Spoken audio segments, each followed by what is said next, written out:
Sometimes we have to switch methods of going live on Facebook. That's really what we're doing right now. Because either Facebook or Zoom has some problems. Okay, it's working. Okay, so we're going to chant Jai Radha Madhava. Welcome to the Nectar of Devotion class last night or morning, depending on where you are. We did an introduction to the Nectar Devotion, and now we're going to start the Nectar Devotion. First, we're going to chant Jai Radha Madhava. And here we are in the woods. So, nice to be in a nice, peaceful place in the woods. And all of you are suffering. Okay, so we'll chant Jai Radha Madhava. And actually, this is what our property, in case any of you are wondering, this is what our property looks like in North Carolina. We have 1,500 feet of river frontage. It's a beautiful place. You're all invited to come and visit. And this is the home of Radha Golokananda. And maybe we should show you Radha Golokananda for a second. Hold on a second.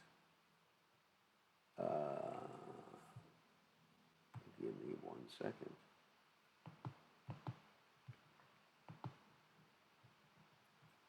Well, actually, I know how to do it. Give me 1 second, and I will show you the deities of Radha Golokananda. The worshipful deities of Radha Golokananda. Hold on 1 second.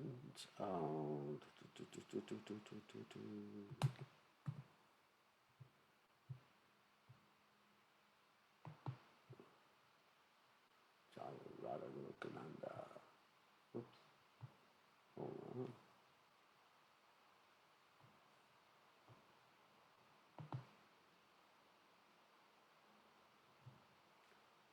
All right. Do a share screen.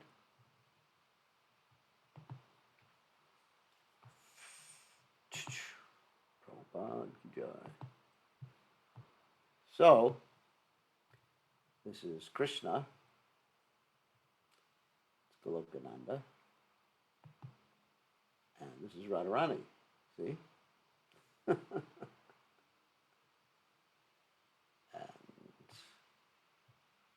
full screen. Krishna and then Krishna. So these are the worshipful deities here in Nugaloka. Radha Golokananda. Okay, so we'll go back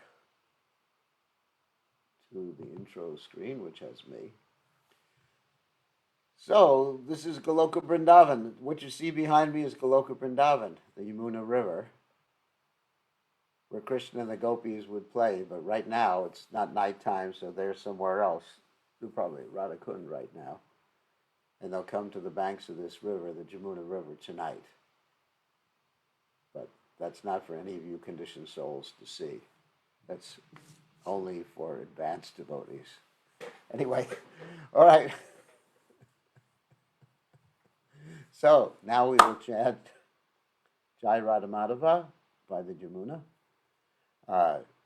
Jaya Radha Madhava Kunja Bihari Jaya Radha Madhava Kunja Bihari Gopi Jana Vallabha Girivardhari Gopi Jana Vallabha Girivardhari Yashodanandana Brajajana Ranjana Yashodanandana Brajajana Ranjana Yamuna Tira Banachari Yamuna Tira Banachari Jaya Radha Madhava Kunja Bihari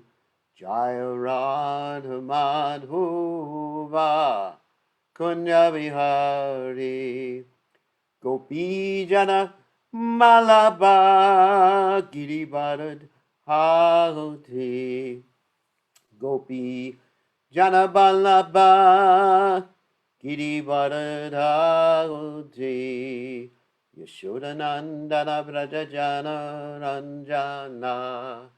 Yashodanandana Brajajana Ranjana. Yamuna Tira Manachari. Yamuna Tira Manachari. Jayo Radha Madhuva. Kunya Bihari. Jayo Radha Madhuva. Kunya Bihari. Jayom Vishnupad. Paramahansa Paravatikacharya Suteta Sutashi Shimad. His Divine Grace Abhaya Chananana Bhaktivedanta Goswami Srila Prabhupada Ki Jai. ISKCON Founder Acharya Srila Prabhupada Ki Jai. Anantakoti Vaishnav Vrindi Ki Jai. Namacharya Srila Haridas Thakur Ki Jai. Friends, say Kaho Shri Krishna Chaitanya Prabhu Nityananda Shidwaita Gadadha Shivasiti Gaur Bhakta Vrindi Ki Jai Shri Shri Radhakrishna Gopi Gopinath Shaim Kun Radhakunda Giri Govardhan Ki Jai Vrindavan Ki Jai Majuram Ki Jai Jagannath Swami Ki Jai Manamai Ki Jai Shrimati Lasi Devi Ki Jai Samaveda Bhakta Vrindi Ki Jai Gaur Premananda Hari Hari Bol. All glory is the assembled devotees, all glory is the assembled devotees. All glories, the assembled devotees. All glories to Shri Guru and Gauranga Srila Prabhupada Ki Jai. Nama Om Vishnu Padaya Krishna Prasaya Bhutale Srimati Bhaktivedanta Swami Namani. Namaste Saraswati Deve Gauravani Pacharani Nirvashesha Shunyavadi Paschatya Dejatarani. So, Om Gana Timiranda Shah. Whoops. What happened here? Oh, okay, it's only my screen went out. Okay. Om Gana Timiranda Shah Gananjana Shalakya Chakshuran Meditam Yena Tasmai Shri Gurve Namaha.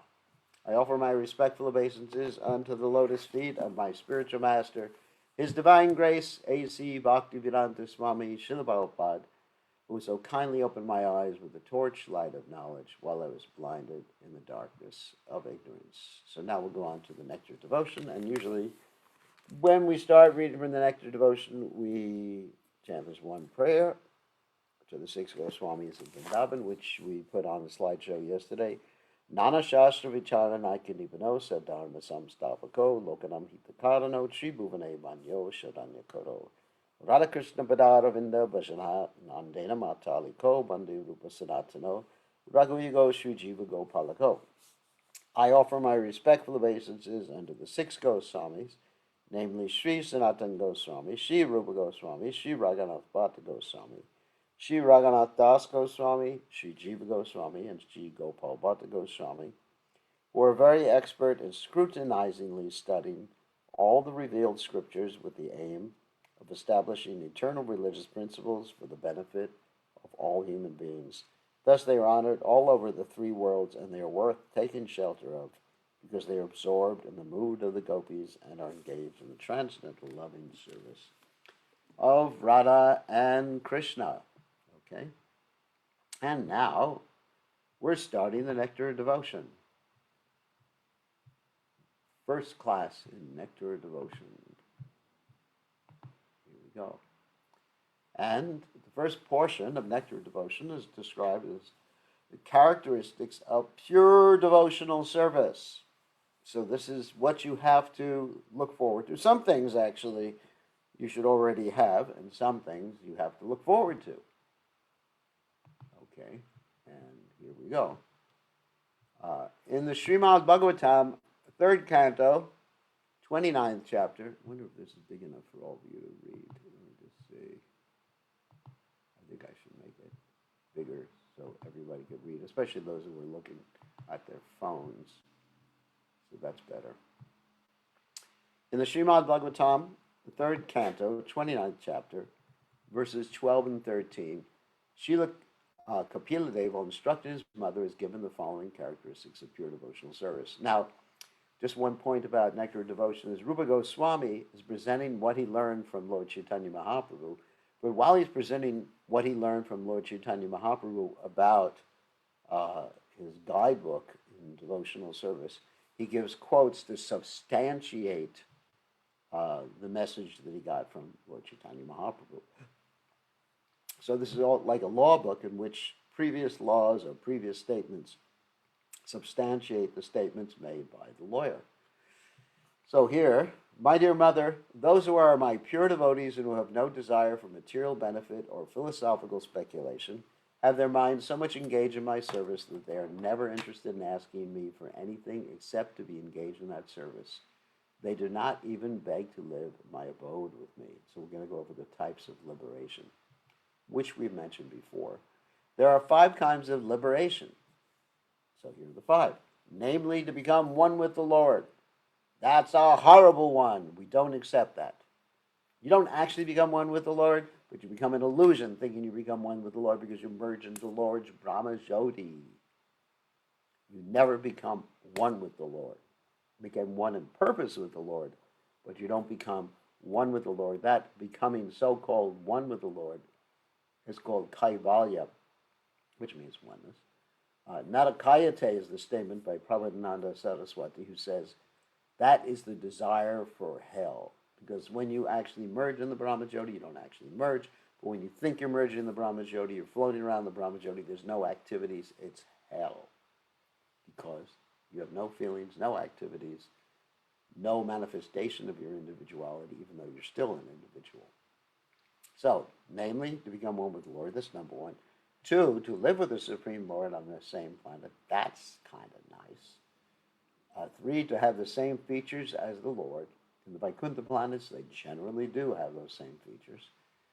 4, to enjoy the same opulences as the Lord. It's okay. And 5, to live as a companion of the Lord. That's pretty nice. Anyway, I guess you can tell which ones I'm attracted to. A devotee, what to speak of rejecting material sense gratification, does not even want any of the 5 kinds of liberation. He is satisfied simply by discharging loving service to the Lord. That is the characteristic of pure devotion. However, I can add a little bit to this. A devotee will not accept the first type of liberation, which is the merging or the entering into the Brahma Jyoti.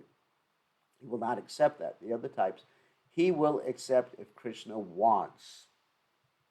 Otherwise, he will stay in the material world and serve Krishna if that is what Krishna wants. The whole point is, what does Krishna want? That's pure devotional service. And whatever Krishna wants, I want. That's pure devotional service. I'm not saying I'm at that level. I'm just saying that's the attitude of a pure devotee. My want is identical with Krishna's want. In the above statement by Kapila Deva from Srimad Bhagavatam, the actual position of a pure devotee is described, and the primary characteristics of devotional service are also defined. Further characteristics of devotional service are described by Srila Rupa Goswami with evidences from different scriptures. He states that there are 6 characteristics of pure devotional service, which are as follows. 1, remember these, you will all get tested on them.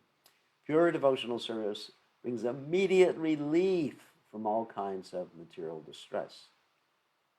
Because even if you're experiencing distress, it's temporary. And actually, we're going to explain what that means a little later, or actually Prabhupada will explain. 2, pure devotional service is the beginning of all auspiciousness, because anything before that was inauspicious. 3, pure devotional service automatically puts one in transcendental pleasure. 4, pure devotional service is rarely achieved. 5, those in pure devotional service deride even the conception of liberation, which I just mentioned before, in regard to the impersonal liberation. That was the first of the liberations that or Prabhupada listed, or Rupa Goswami listed. 6, pure devotional service is the only means to attract Krishna. It actually means the only means to control Krishna. And it says Krishna is all attractive, but pure devotional service attracts even him. This means that pure devotional service is even transcendently stronger than Krishna himself because it is Krishna's internal potency. So we know that Krishna's internal potency is headed up by Srimati Radharani. And one of her transcendental qualities is that she always keeps Krishna under her control. And the way she keeps Krishna under her control is by her love. Not by her strength, but by her love. And that's the way that pure devotees can control Krishna. For example, in the Bhagavad Gita, Krishna says to Arjuna, Kontiya, Prati Janihima Name Bhakta Pranashyati. He says to Arjuna, you should declare it that my devotee never perishes. Now, the interesting thing is, why is Krishna asking Arjuna to declare it when Krishna can declare something by himself? He doesn't need Arjuna to declare it. Why? Because people would trust Arjuna more than they would trust Krishna. Now, that's interesting. Why? Because Krishna will follow the direction and the promise of his pure devotee, whereas Krishna may break his own promise. Like in the battlefield of Kurukshetra, we find that Krishna promised not to fight, and actually to save the life of Arjuna, he fought. He raised the chariot wheel and rushed at grandfather Bhishma. So when Krishna's devotee makes a promise, Krishna is duty-bound or love-bound to fulfill that particular promise. So Prabhupada has given us a promise. What is that promise? That if you simply continue with devotional service throughout this lifetime, then somehow or other, at the end of this lifetime, you will go back to Godhead. Pretty good. All you got to do is continue sincerely, not committing offenses, do the best you can, and Prabhupada will arrange. Krishna may say that, I don't want that creep back to Godhead. And Prabhupada will say, but I promised, please accept him. And Krishna said, all right, I got to accept him because you said so. Anyway, so it's good having an ironclad guarantee. It's nice, like when you buy something, it's good to have a guarantee. So when you enter Krishna consciousness, it's good to have that guarantee. And that brings us to the point of, let's say, Ashabandha, which means even though we may not have this supreme attraction for the process of hearing and chanting or devotional service in general, still we understand that hope against hope that Prabhupada will save us. Just like we told that story many, I think a month or two ago, about that devotee Pigpen. It was called Pigpen, not Pigpen anymore. But he was just like lying on the street as a bum, and somehow or other he took shelter of Prabhupada and became a great devotee and surrendered. Wow. From the lowest position to the highest position. So here, now, Rupa Goswami, through the agency of Srila Prabhupada, is actually going to tell us about each of those different qualities of pure devotional service that were listed separately, the 6 qualities, beginning with relief from material distress. In the Bhagavad Gita, the Lord says that one should surrender unto him. That's where we left in the Bhagavad Gita, 18th chapter, giving up all their engagements. The Lord also gives his word there that he will protect the surrendered souls from the reactions of sinful activities. Srila Rupa Goswami says that the distresses from sinful activities are due both to the sins themselves and sins committed in our past lives. Wow. Sins themselves cause distress, obviously, intoxication, illicit sex, gambling. And the reaction to sins that we committed in the past are causing us distress. So it's not even when you're doing the sins that they give you happiness. The sins give you distress. Generally, one commits sinful reactions due to ignorance, but ignorance is no excuse for evading the reaction to sinful activities. Now that's interesting. One can say, they're ignorant. Yeah, I didn't know any better. Well, guess what? There's several examples I can give in this regard. One is you can say, I don't know that fire burns, and then you get burned by fire. It has nothing to do with knowledge. Like a little baby doesn't know that fire burns, and he can actually get burned by fire. That's one point. Second point is the reason we are in ignorance is because of our sin. So we're responsible for the ignorance that overcame us so that we did sinful reactions. It's like a circle, a vicious circle, which we're going to describe in a second. Sinful activities are two kinds, those which are mature and those which are not mature. That doesn't mean little baby sins and grown-up sins.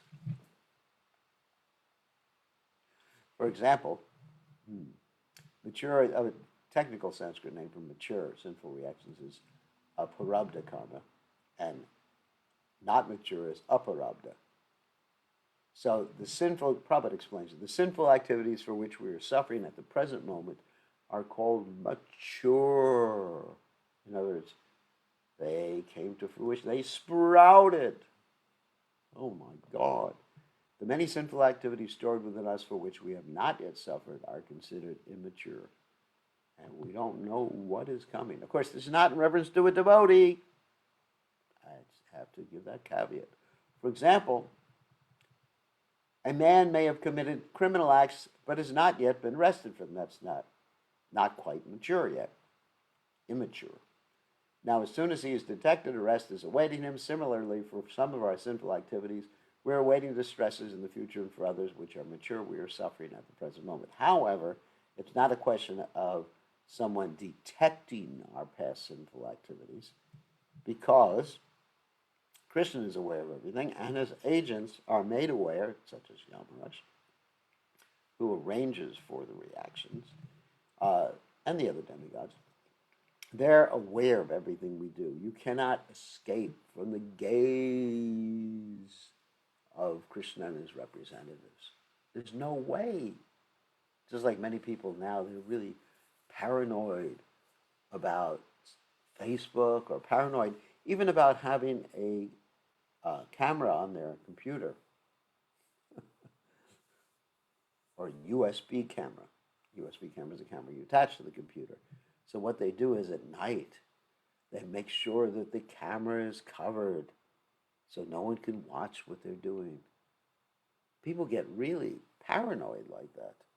They're so insecure. Even we had one devotee who was so insecure he wouldn't take his cat to the vet because he understood or thought the vet, that means veterinarian, was going to put a chip in his cat so the cat would be able to spy on him and all the devotees. Oh my God, that's cyber cat. Anyway, so you. So the point is that actually we are being watched at every moment, and I'm not talking about the government at this point. The government's not really interested in what some Hare Krishna devotee is doing at this particular point. And if they are interested in what I'm doing, they just need to go on my Facebook page. Because a lot of the day, including when I do the deity worship in the morning, I'm on Facebook. So I don't have any secrets. Actually, it would be great if I was watched 24 hours a day. Wow, the person who was watching me would actually make great spiritual progress, because they'd hear Prabhupada speaking, they'd see me cook for the deities, they'd see me eat prasadam. I don't know how interesting that is. They'd see me try to help some suffering devotees. I mean, it was interesting. Yeah, let them watch me. I got nothing to hide. They see me swimming. So anyway, so in any case, Krishna's agents see us 24 hours a day, and so it's not a question of them just finally doing some detective work and finding out what we did. They know already, but they're just waiting for the appropriate time, and Krishna's waiting for the appropriate time to give us a particular reaction. And there's good reactions too. Good reactions, bad reactions. Good reactions means you win the lottery. Bad reaction means you lose the lottery. No, you lose your money. Just like you see sometimes someone is really doing well in this world, has a lot of good karma. And then all of a sudden the good karma runs out and boom. That person who apparently was a billionaire owes so much money to the government that he may go into jail. He's riding high, has his own airplanes, is the head of a particular country, and boom, karma's up, buddy. Good karma's up. Time for the bad stuff. So anyway, we don't know what's coming. But for a devotee, what's coming is just Krishna. We don't have to worry about that. But just stick to Krishna consciousness, because if you don't stick to Krishna consciousness, guess what? That karma comes back. So, Prabhupada said, in this way, there's a chain of sinful activities, and they're concomitant distresses, and the conditioned soul is suffering life after life due to these sins. He is suffering in the present life, the results of sinful activities from the past life, and is meanwhile creating further sufferings for his future life. Mature sinful activities are exhibited as one is suffering from some chronic disease, if one is suffering from legal implication, if one is born in a low and degraded family, or if one is uneducated or very ugly. Of course, we don't judge a person by how they look, but being not so pretty or not so handsome may interfere with someone's sense gratification. So these are indications of past sinful activities, or they may be indications that Krishna has put you into a particular situation to help you surrender to him.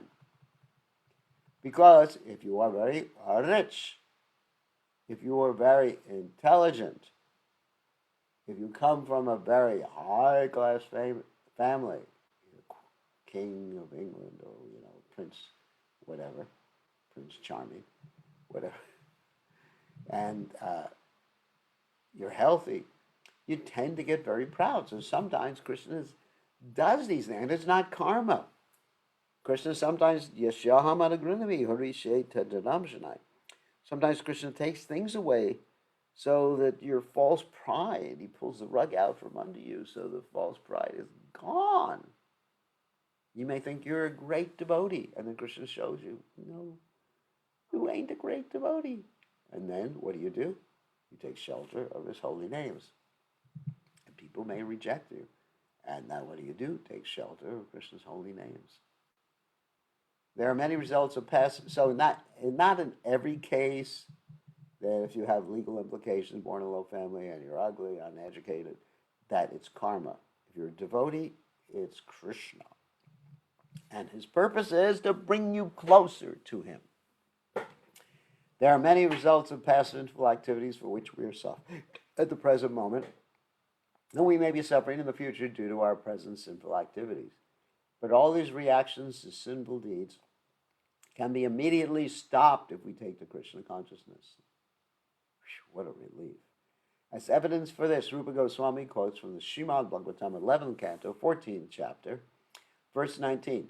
This verse is in connection with Lord Krishna's instruction to Uddhava, where he says, my dear Uddhava, devotional service unto me is just like blazing fire, which can burn into ashes unlimited fuel supplied to it.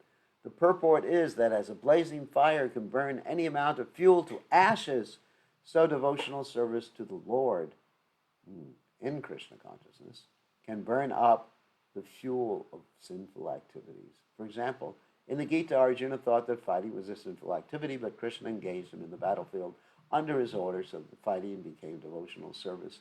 Therefore, Arjuna was not subjected to any sinful reaction. In fact, even chanting the holy name accidentally or jokingly, which is called namabhas, a reflection of the chanting, can free you from all sins. But don't take advantage of it. Don't just go Hare Krishna and take your Seagram's or Manischewitz wine. See, Rupa Goswami quotes from another verse in the third canto. See how he's giving evidence about these things? Just to prove his point, 33rd chapter, verse 6, in which Devahuti addresses her son, Kapila Dev, and says, my dear Lord, there are 9 different kinds of devotional service, beginning from hearing and chanting.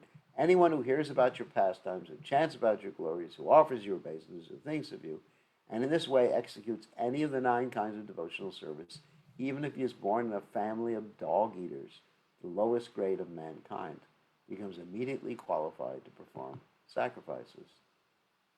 Wow, ho bhaktaswa pachito gariyam. Yadi vagre vartate namatubhyam. Tapustapusjuhu varshashna arya. Brahmanuchar nama grananti yete. How wonderful it is, even if one isn't born in the family of dog eaters, he's chanting the holy names, it's understood that he's actually undergone all the preliminary practices and austerities, and come to the platform of being a Brahmin. As such, how is it possible that anyone actually engaged in devotional service in full Krishna consciousness has not become purified? It is not possible. One who is engaged in Krishna consciousness and devotional service has without doubt become freed from all contaminations of material activities. Why does Prabhupada use the and here? Because one could say, oh, I'm thinking of Krishna, but you got to do something practical. That's pure devotional service, as described by Rupa Goswami, is doing what Krishna wants you to do actively, as that word active, and doing it joyfully, lovingly to please Krishna. Devotional service, therefore, has the power to actually nullify all kinds of reactions to sinful deeds. A devotee is nevertheless always alert not to commit any sinful activities. This is his specific qualification as a devotee. The Srimad Bhagavatam states that by performing devotional service, a person who was even born in a family of dog eaters may become eligible to take part in the performance of the ritualistic ceremonies recommended in the Vedas. That's the verse I just quoted before. It is implicit in this statement that a person born into a family of dog eaters is generally not fit for performing yajna or sacrifice. The priestly caste in charge of performing these ritualistic ceremonies recommended in the Vedas is called the Brahmin order. Unless one is a Brahmin, he cannot perform these ceremonies. So, a person born in a Brahmin family or in a family of dog eaters is due to his past activities, is born. If a person is born in a family of dog eaters, it means that his past activities are all sinful. But even such a person takes to the path of devotional service, begins to chant the holy names of the Lord, Hare Krishna, Krishna Krishna, Hare Hare. He is at once fit to perform the ritualistic ceremonies. This means that his sinful reactions have immediately become neutralized. And sometimes a person is born in a Brahmin family and he's very sinful, so he doesn't actually show the qualities of a Brahmin. And sometimes someone is born in a dog-eater family and he is actually very pious because he shows devotional qualities, like Haridas Thakur, not dog-eater, but he's born in actually an Islamic family, meat-eating family, and he was a great saint. So we see a Brahmin not according to birth, but according to qualities. And sometimes we find people born even in Krishna's family that become demons. We told that story before, how this Boma, who was the son of Krishna and the earth planet, became a great demon and started kidnapping ladies and torturing people. Krishna himself had to kill him. It's stated in the Padma Purana that there are 4 kinds of effects due to sinful activities, which are listed as follows, and I'll explain them. The effect which is not yet fructified, that's called aparabdha karma. The effect which is lying as seed, that's called bija. The effect which is already mature, that's parabdha karma. And the effect which is almost mature, that's like a type of aparabdha karma, not quite manifest. So it is also stated that all these 4 effects become immediately vanquished for all those who surrender unto the Supreme Personality, Godhead Vishnu, and become engaged in devotional service in full Krishna consciousness. Let me be more specific about the 4. There's actually kuta, bija, aparabdha, parabdha, and then you get another kuta bija. So what do I mean by that? I wish I could show you the chart. I had made a chart up about this, but I don't have it right now in front of me. So kuta is the inclination to do something sinful. Bija is the seed of a particular sinful activity. And then there's the karma, the activity itself. Sorry about that. And then after that, you get the aparabdha karma, the effect which is not quite fructified or not quite mature. And then you have the parabdha karma, which is the mature effect. Okay, so let me explain this cycle. Okay. So you start with a kuta, an inclination towards sin. Then the bija the seed of a particular sin in which you water a different way, and then you do the sin after you're contemplating. Remember we talked about in the Bhagavad Gita, Jayato Vishakasa Pumsam Sangastesha Vijayate Sangat Sanjayate Kama Kama Krodha Vijayate. When you contemplate something, you have the inclination, you have the seed, you do it, then you have the effect, which is not yet come out, and then you have the effect that comes out, that's parabdha karma. And then, after that, because of all this sinful cycle, that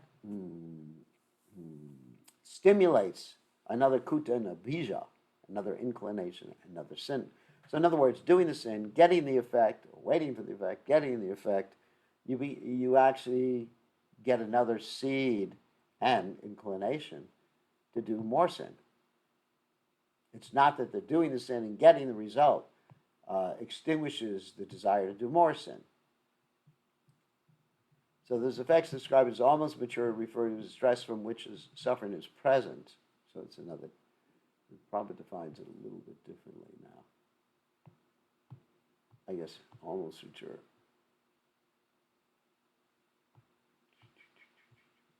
It's almost mature. That means still suffering, and I guess mature would be also suffering. Anyway, the effects described as almost mature refer to the distress from which one is suffering is present, and the effects lying as seed or in the core of the heart, and there are certain stock of sinful desires which are like seeds. The Sanskrit word kuta means that they are almost ready to produce the seed. That means the inclination. Okay. So here Prabhupada's defined it a little bit different. Are almost ready to produce the seed or the effect of seed. An immature effect refers to the case where the seedling has not begun. So this is sort of the in-between stage between kuta and bija, I guess. Because the effect, there's two types of effect of sinful action. One effect is the reaction you get, the karma you get, karmic reaction. And the other effect is the kuta and bija you get from doing that sinful reaction. You get another inclination to continue more sin. It's the same thing. From this statement of Padma Purana is understood that material contamination is very subtle. Its beginning, its fruition, and results in how one suffers, such results in the form of distress are part of a great chain. When one catches some disease, it is often very difficult to ascertain the cause of the disease, where it originated, and how it is maturing. The suffering of a disease, however, does not appear all of a sudden. It actually takes time. As in the medical field, for precaution's sake, the doctor injects a vaccination to prevent the growing of contamination. The practical injection to stop all the fructifications of the seeds of our sinful activities is simply engagement in Krishna consciousness. And as we often spoke, that Krishna consciousness fries the seeds, because the seeds remain there unless you do something about them. Because seeds can remain almost forever. There's there's seeds that were discovered in the pyramids that were put there thousands of years ago, and they poured some water on them and the seeds fructified, or they sprouted, to use a more precise word. They sprouted. Okay. So it's the same thing with the seeds in our heart. Right now, the seeds of sin may not be sprouting. Of course, if we're devotees, there shouldn't be any seeds there, but they may not be sprouting. But in the right situation, boom, they will sprout. So therefore, one should fry the seeds. Like if one fries seeds, seeds are killed and they can't sprout. And you fry the seeds by the process of devotional service.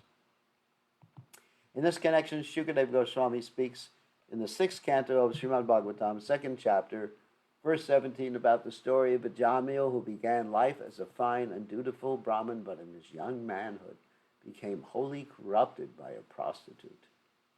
Now, let me explain something. It wasn't the prostitute's fault. It was Jamil was meditating on her. He started to see her with someone else, and he just meditated. Contemplate. When contemplation of sense objects, one gets attached to those sense objects. From the attachment to the sense objects, you get lusty. When they're lusty, there's anger. and then he had a really wicked life, mistreated his parents, mistreated his good wife, and at the end of his wicked life, just by calling the name Narayan Krishna, he was saved despite so much sin. So you may say, hey, why can't I do that? Let's let all hell break loose right now. Well, if you try to do that and think you're going to chant Narayan or Krishna at the time of death, it ain't going to happen like that. His sin or his fall down was accidental. And he wasn't chanting to save himself at the time of death. He was chanting because he gave his kid the name Narayan. So it was called Namabash. So accidentally meaning something else he was chanting. Shukadev points out that austerity, charity, and the performance of ritualistic ceremonies for counteracting sinful activities are recommended processes, but that by performing them one cannot remove the sinful desire seed from the heart, as was the case with the Jamil in his youth. Let me tell the story from the Srimad Bhagavatam. Okay. So in the sixth canto of Srimad Bhagavatam, where the story of Ajamil comes, we start with Parikshit Maharaj, who was actually taking instruction from Shukadev Goswami. Parikshit Maharaj has been condemned to die in 7 days by the bite of a snake bird. And so he wants to hear Bhagavatam. Definitely he's very attentive. And so Parikshit Maharaj has just heard in the previous canto about all the hells the soul may be subjected to for performing sinful activities. And Parikshit Maharaj is thinking very compassionately, how can the souls be relieved from this? And Shukadev Goswami, his guru, gives him a very tricky answer because he wants the disciple to correct him. He says, actually, if one performs atonement, and Shukadev Goswami says that, and Parikshit Maharaj says, Guru Maharaj, I don't really accept that explanation, he says it respectfully, because simply by doing atonement, the seed of desire remains in the heart. And he compared this type of atonement without devotional service, without chanting the Lord's holy names, to be like an elephant bathing. And when we see an elephant bathing, what does an elephant do? What bathes? No, it goes in the water, comes out of the water, and it throws dirt on itself. I know it has a reason for doing that. The dirt is abrasive, helps him clean himself. But the whole reason for using that particular analogy is to say that one may perform austerities or what we call prayaschitta, atonement. Prayaschitta means atonement. But the desire to do that thing will be there, and he'll do it again. So it's like, I'll give you an example. Just like recently in one particular religion, which I won't mention, about 2 days ago, there was a day of atonement for one's sins, in which one fasts for 1 day or a half day or something like that. And I was getting letters from people who were members of that particular religion asking me for forgiveness. I said, sure, I forgive you, but don't do it again. So the only way to fry that seed, which was also brought out in that discussion between Parikshit Maharaj and Shukadev Goswami, was the chanting of the Lord's holy name, is the chanting of the Lord's holy names. And Shukadev Goswami speaks in a very poetic way, very beautiful way. Let me just check one thing, make sure we got the right microphone. Yeah, we have the right microphone. Shukadev Goswami speaks in a very poetic way, a very beautiful way, to his disciple Maharaj Parikshit. He has this verse, Tasmat Sankirtanam Vishno Jagan Mangalang Angasam Mahatam Api Karavya Vijakantaka Nishkritam. That the only way to overcome the effects of sinful activities, not to get the reaction, is to chant the holy name. Sankirtan. Okay, let me continue. Shukadev points out that austerity, charity, and performance of rituals are recommended processes, but by performing them, one cannot remove the sinful desire seed from the heart, as in the case of the Jamil in his youth. This sinful desire seed can be removed only by achieving Krishna consciousness. And this can be accomplished very easily by chanting what? The Mahamantra, or Hare Krishna mantra, as recommended by Sri Chaitanya Mahaprabhu. In other words, unless one adopts the path of devotional service, he cannot be 100% clean from all the reactions of sinful activities. because some of the actions or reactions of sinful activities are the inclination and the seed to do that same thing again or another sinful thing again. So you want to become freed from that cycle by performing Vedic ritualistic activities, by giving money and charity, and by undergoing austerity.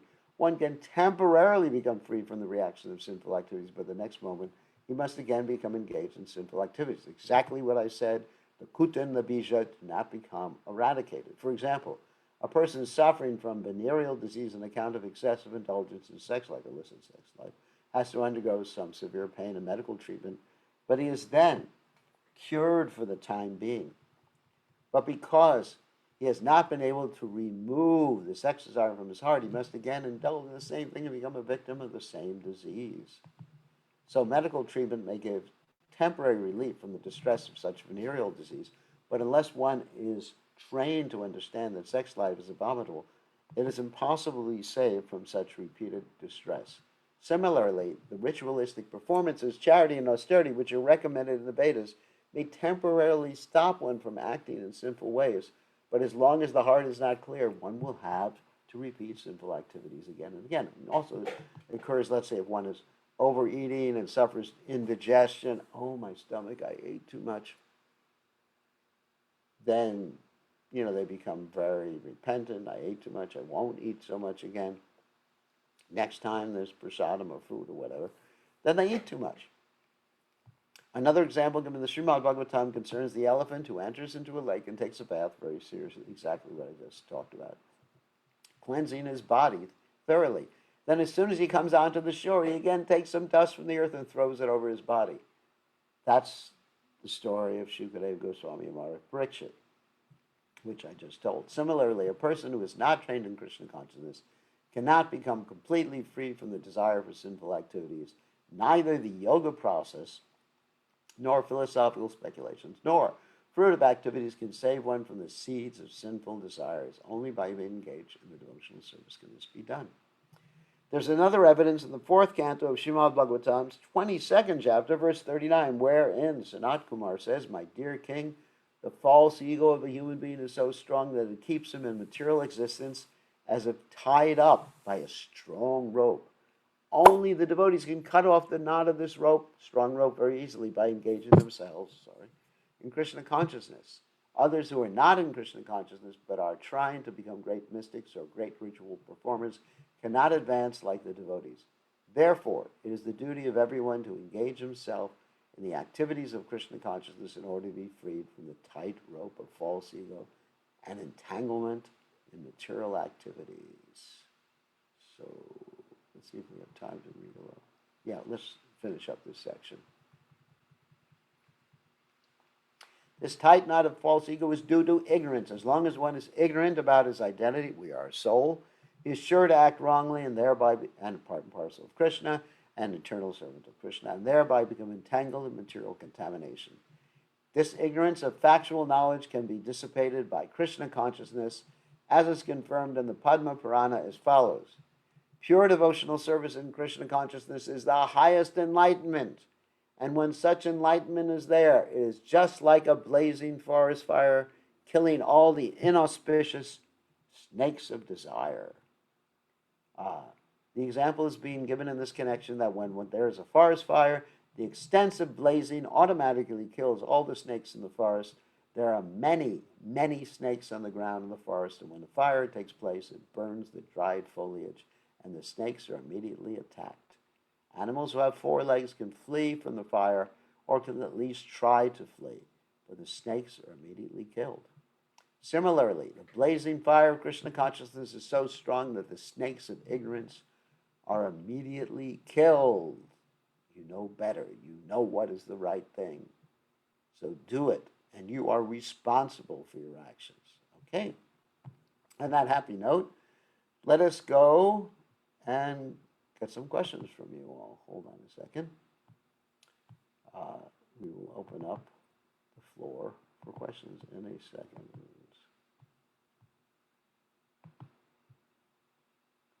All right. Wait, not quite.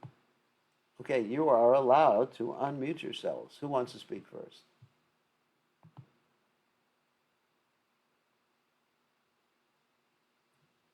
No one.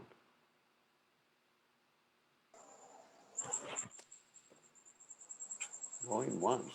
Oh, someone sent a text message. They're too shy to ask the question themselves. So, oh, I know it's Ishwara Chaitanya. We all want to worship. We want to wish Ishwara Chaitanya, who's with us, happy birthday. He's 14 years old and renounced from this world. He's a child prodigy. So happy birthday. Okay, so who wants to ask a question?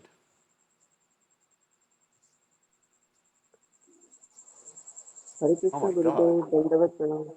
Oh, Nalini Kant. Okay, speak louder so we can hear you. Hare Krishna Gurudev, can you hear me now? I can hear you better now. The better to hear you with. Oh, thank you.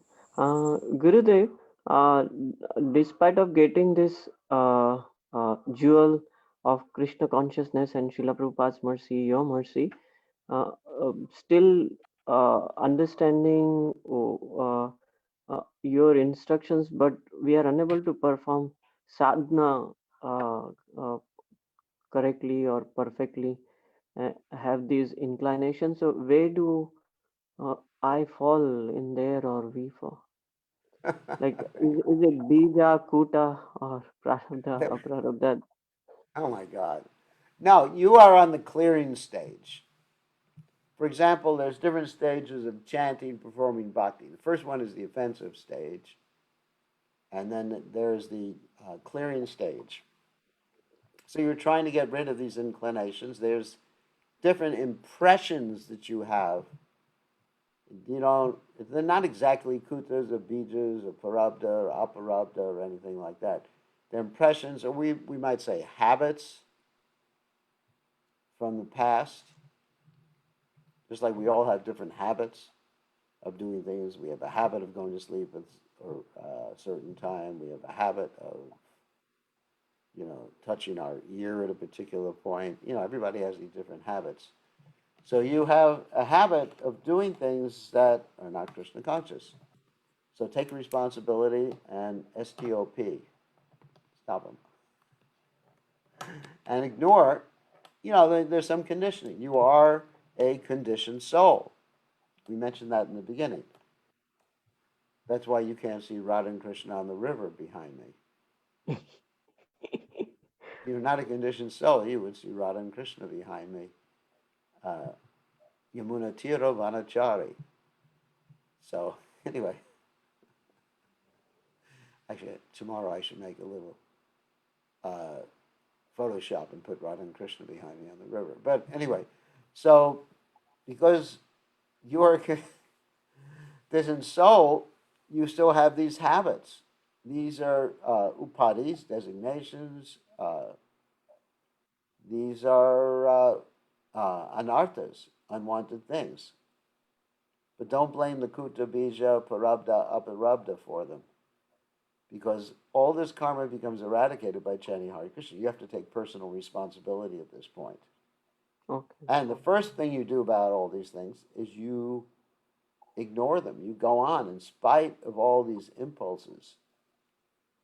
We may have so many impulses to do or not do things, but we ignore them being on the intelligence platform, doing the right thing, which we talked about quite often in our Gita class. Yeah. Do the right thing in spite of the vacho vegam, manasakrota vegam, jiva vegam, udarapashta vegam. You know that nectar of instruction? Yes, Gurudev. We have pushings. There's pushings even from this body that we have. Even though it's not karma, kuta, bija, parabda, and all those other nice things. Uh, it's the pushings. Vacho begam, pushings of the speech. Manasa, of the mind. Krodha, anger. Vegam means pushes. Jiva, tongue, Um, speak. Jiva vegam, udarapashta, the belly, eating. And genitals, udarapashta vegam. Hmm. So, therefore, We have to just tolerate these urges. That's what Rupa Goswami says in the Nectar of Instruction. Nectar of Instruction. Uh, he says, Vacho Begam, Manasa Krota Begam, Jiva Begam, Udurvashta Begam. And if you can tolerate them, actually you become a qualified devotee and even qualified to instruct others in Krishna consciousness. So these pushings will be there. Don't expect that when you come to Krishna consciousness, it's like you've taken Novocaine or whatever it is for all these narthas. These narthas, the pushings will be there until you become detached from the body, until you come to the stage of what, at least anartha nivritti. Of course, anartha nivritti is interesting. Anartha nivritti means freedom from unwanted things. But even the anartha nivritti process goes on throughout the whole process of devotional service until one comes to bhava, in which case at bhava you are free from the anarthas, but you're not absolutely free. And at prema, you're absolutely free. In other words, they can't come back. So Okay. tolerate. Tamsta tiksha shabharata. Matra sparshas dukontiyas. You know, that's the one thing that people just don't want to tolerate. Uh, and it's very interesting when one first joins Krishna consciousness, one becomes a brahmachari, one's trained in toleration. It's actually like joining the Marines. It used to be. Joining Krishna consciousness in the old days was like joining the Marines. Nowadays, it's like joining a Hawaiian vacation. Anyway, but in the old days, if you became a brahmachari, you had to go to Mangalarti every morning. You had to get up early. You had to. When I was a brahmachari, you couldn't even leave the temple to go to the bathroom if you wanted to go to the bathroom. It's not that you had to wear diapers, but anyway, you had to. That would have been bad. No, I had an interesting trainer. He's my good friend now, but he was tough. So you had to raise your hand to go to the bathroom, and even if you wanted to go to the bathroom, another brahmachari would follow you to make sure you came back. Because people did have a habit of taking a snooze when they were supposed to be going to the bathroom. So, and that training, the benefit of that training, it makes the mind very strong. Very few people had that sort of training. Uh, and then I remember one time I was in the New York temple, and it was the middle of the winter. The water was freezing. You still had to take a shower. For those of you who know centigrade, it was 0 degrees. And for Fahrenheit, it was 32 degrees. And it was like having knives stuck into your back to take a shower when it was so cold. Literally. It was like knives stuck in your back. Now, of course, I've gotten soft in my old age. In order to go swimming, even when it's 60 degrees, I had to get an X-Man wetsuit to go swimming. And, you know, I've gotten really soft. I've forgotten my brahmachari years. So anyway, yeah, in the old days, I would have gone in with the ice swimming. Yeah. So the point is that one gets trained up. And one thing is when we started our temple here in New Goloka, it was very interesting. Uh, we had very little amenities. We were actually camping out the first year or two. And the devotees said to me, the other devotees said to me, with the exception of one devotee, said that we're leaving. We can't take these austerities anymore. And I said, even if you leave, I'll stay. And that's because wonder if it's worth making this type of training is not good for children. It's not good for children, okay. It's good for adults when you're over 18, okay? Not for when you're 5 years old. We're not suggesting that. Yes, you're right. It's abusive to children. I was abused. Anyway, it's for, so the point is, because I had that sort of training, I was able to tolerate, and the first 2 winters here, we had to, basically, everything was outside, and it's cold here. You have snow, ice, and everything like that. So I was able, and our Sunday feast was a campfire, and we had a lot of fun. I was in ecstasy, and it's also why right now I can tolerate, let's say, the different types of issues or problems or challenges that are coming, like from devotees. I can tolerate that because of that training I had, basic training. So anyway, so the point is, and there's some pushing. For example, if my tongue pushes to eat, just like today, we were at someone's birthday party, and they were handing out all these wonderful cookies with chocolate chips and cheese in them or whatever it is. They're handing out all these cookies. So my tongue might say, cookies, cookies. Everybody likes cookies. I like cookies too. But I do. I mean, what can I say? I like cookies.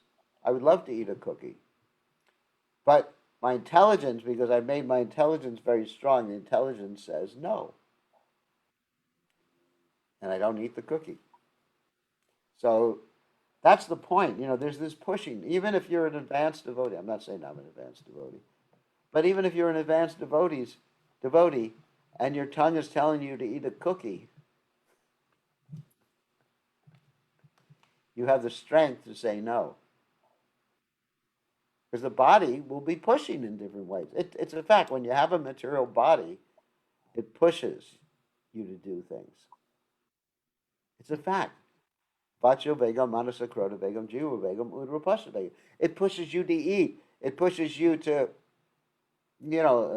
sex life or not intoxication. It pushes you to get angry. Sometimes some devotee does some really stupid thing, and there's an inclination. Yes.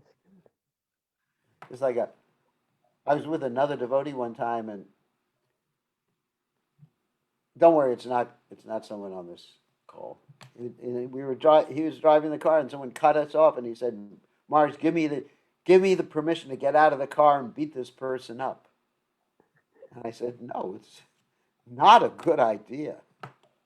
And this guy was big. The person who was driving the car was actually quite big, and he was quite capable of beating someone up. So Sorry, anyway, I don't understand. oh, there's my that's my Google Home. That's my virtual assistant who is not cooperating with me right now. So anyway, it's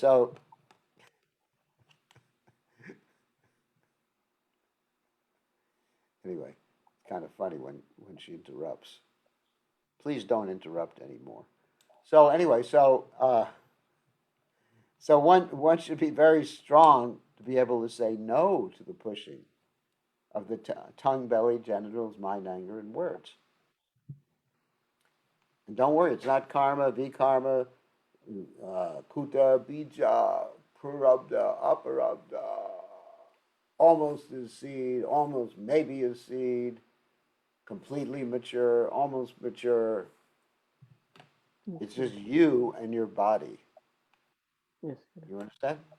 That's it. It's you struggling against impulses from that body that you got, Yes. and just say no. Just like Yes. when it's time to wake up in the morning. I mean, how many people feel like waking up at 3 o'clock in the morning? I mean, the body would certainly, especially when it's cold out, body would like to be comfortable. Of course, the body doesn't like anything, but you would like to be comfortable underneath your covers, snug as a bear, and you, especially now you're coming out of the cold season there in New Zealand, and you just have to say no. I'm getting out. I'm going to serve Krishna. So this is the point. Yes. It's not kuta bija parabda, whatever. It's just say no. Yes. I think it was Nancy Reagan. Was it Nancy Reagan who said, just say no? Yeah. Of course, she was talking about people taking drugs. She said, just say no. So you have to make the intelligence very strong. Intelligence is made strong by knowing what the purpose is. And it's good to have some training when one's a young man, not a child. Thank you for giving me that information. The children should be treated with love. And when you join the brahmachari ashram, tough love. So anyway, How? it shouldn't be as tough as I went through because that was like Marines basic training. That was a little too much for me. I tolerated it, and I'm still here today, but some people are not here today because of that training. But anyway, that's the Marines. Oh, that's the Hare Krishna movement. Anyway, so we have Krishna Priya wants to ask a question. She has her hand up. Gurudev, Did you? can I just little add to this and just little query? Gurudev, like as I have come in Krishna consciousness so late, so I have missed out on this brahmachari training, or so how do I achieve that? Or uh, instruction for me is to tolerate this and keep working How do you on it. achieve it? Just listen to your wife.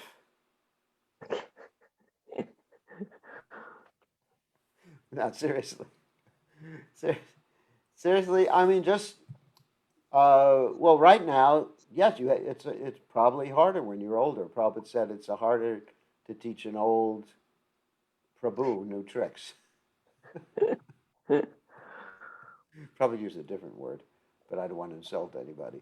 But yeah, it's harder when one is older.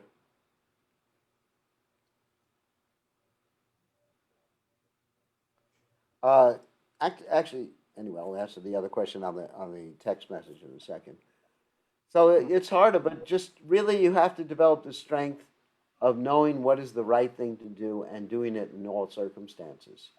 Okay. Be attached to Dharma. Think of it like Dharma. What is my duty? At least think of it like that. Yes. But do it joyfully, understanding that that pleases Krishna. Yes. I mean, it's good to have training when one's young. I mean, I really think. Therefore, Prahlad Maharaj says, Komarat achared pragyo, dharmam bhagavatang niha durlabam manasajama taratruvam arthadam. He said that to his classmates who were objecting that he was giving them training when they were actually his classmates when they were very young. So he said the best time is Komara, from the beginning of life. But if you can't, then yes, it is more of a struggle when you're older. It is definitely more of a struggle when you're older to have that sort of determination, but you can do it. Yes. Just think of the words do the right thing, do the right thing, do the right thing. If you think about that, that really helps you control the mind. Yes. I just because I remember that expression from some radio host lady who was a psychologist. She kept saying, "Do the right thing, do the right thing," and I keep repeating that to myself. Do the right thing, do the right thing, do the right thing. Then it helps me do the right thing. Because the right thing is what pleases Krishna. Okay? Okay, Gurudev. Thank you Okay. very much. And I think Krishna Priya has a question. I see her hand up. Jagrude, please accept my obeisances. So Oh my gosh. blessings. So what's up? Well, I just had a question, and it was in relationship to the previous topic when we were speaking about Ajamil. And we know the story how he got involved with the prostitute and bad association. And then one time I was curious because there's always like a story behind this story. So then I looked up and it said that in a previous life that Ajamil had been a mendicant, and I don't know where this was from, but it was on the devotee site. He had been a mendicant, and then he had drank cold water, and he had lost consciousness. And then an Ayurvedic physician came, and he said the only way he would get his life back is if there was a warm body of a girl, and it was this young pure girl with this Brahmin, this is the story. So then when he woke up, he cursed the girl, and the girl was just a pure girl. It wasn't anything sensual. And so he cursed the girl. And then because she was a pure, chaste girl, because he cursed her, then she said, then in your next life, you'll take birth in a Brahmana family, but you will be so fallen, because he cursed her to be a prostitute. You'll be so fallen, you'll keep me. So the validity of the story is not so much what my question is, but what my question is that do all of us at times carry things from previous lives that Yeah. at particular times in our life, there's just something that's gonna like come out of like nowhere and shock us and shock others, and is the only solution, like is there a solution to just always be praying or always be absorbed in chanting or to be humble? Yes, to chant the holy names, the curses don't work. If this Ajamil had kept chanting, that curse wouldn't have worked. All I know is that curses become nullified if one takes shelter of the Vaishnavas. I mean, even Lord Chaitanya one time cursed this person who had committed an offense. Whew. There was this Gopal Chapala who had committed an offense against Srivas Thakur. You know the story? He committed an offense against Srivas Thakur by making it seem that Srivas Thakur was worshiping Durga rather than worshiping the holy names. Anyway, he put the ingredients for worship of Durga outside of Srivas Thakur's house, and Srivas Thakur saw it, he brushed it away. Nobody took it seriously. But this Gopal Chapla developed leprosy as a result. Yeah. Then he went to Lord Chaitanya, and Lord Chaitanya said, he asked Lord Chaitanya to forgive him or to, anyway, relieve him of the distress. And Lord Chaitanya said, no, I curse you to be bitten by the same worms for millions of births. Wow. And even though Lord Chaitanya was so merciful, he had committed offense against a devotee. But then later on, when this Gopal Chapala apologized to Srivas Thakur, Lord Chaitanya forgave him and the curse didn't apply anymore. So even there, he was cursed by Lord Chaitanya, and it didn't actually work when he actually took proper shelter. That So the was point is, yeah, that's really the point. If one takes up Krishna consciousness, I'm not going to worry about curses. like I was thinking, Gurudev, in relationship to like offenses. Like there's that one story, was it when Rupa Goswami was in trance, and then a sage went by and he was laughing, but it was like a pastime. He thought he was laughing at him. So, in that particular story, they had a festival and they saw who didn't come. But in our own life, especially in the execution of devotional service, and if we've ever had a position of management, that we don't realize at times we've hurt people or we've offended people. One who's been a teacher or a manager or in any role, we hurt and offend people unknowingly. So then, how do we rectify for those offenses if we don't know who we offended? But we Krishna can. will inform us. Krishna's not going to punish us without informing us who we offended or giving us a method. Krishna will help us.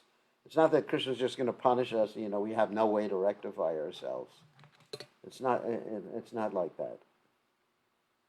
It's not like that. There's always a way to rectify ourselves. We can pray to Krishna for offense and having offended anyone. I mean, just like at the end of a fire sacrifice, you have this whole ceremony to beg forgiveness for any offenses or mistakes that may have been committed.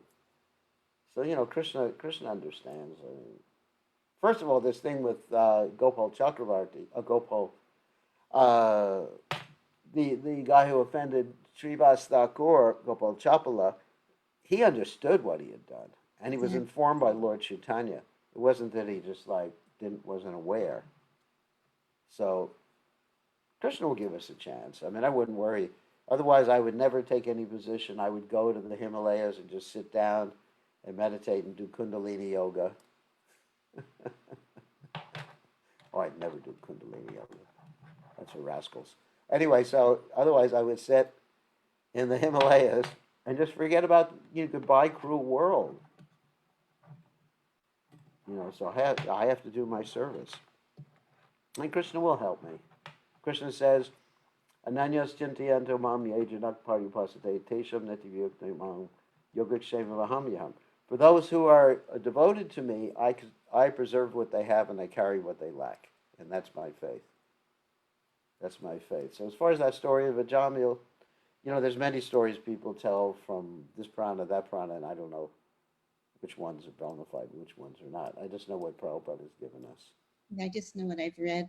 But that just, when I saw that, it just brought up that whole question about, when we're speaking about, resultants from previous lives, and it can just be like, so overwhelming. Shoo. Well, now I know why some of my disciples are causing me pain.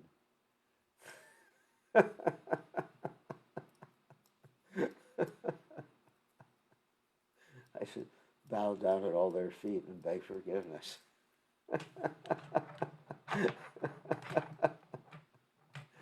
Anyway, I wouldn't worry about it. Krishna will show us. We're in the right path. We're protected by Prabhupada. If we're sincere, Krishna will show us who we need to apologize to. Radha Goloknanda are very kind. Yeah. Plus, anyway, it's 2 days too late because Yom Kippur was 2 days ago. I know, I did pray and do my atonement. It's too late. You got to wait till next Yom Kippur to beg for forgiveness. No, I did. I already did. All right, good. Good. You're a real Menshini.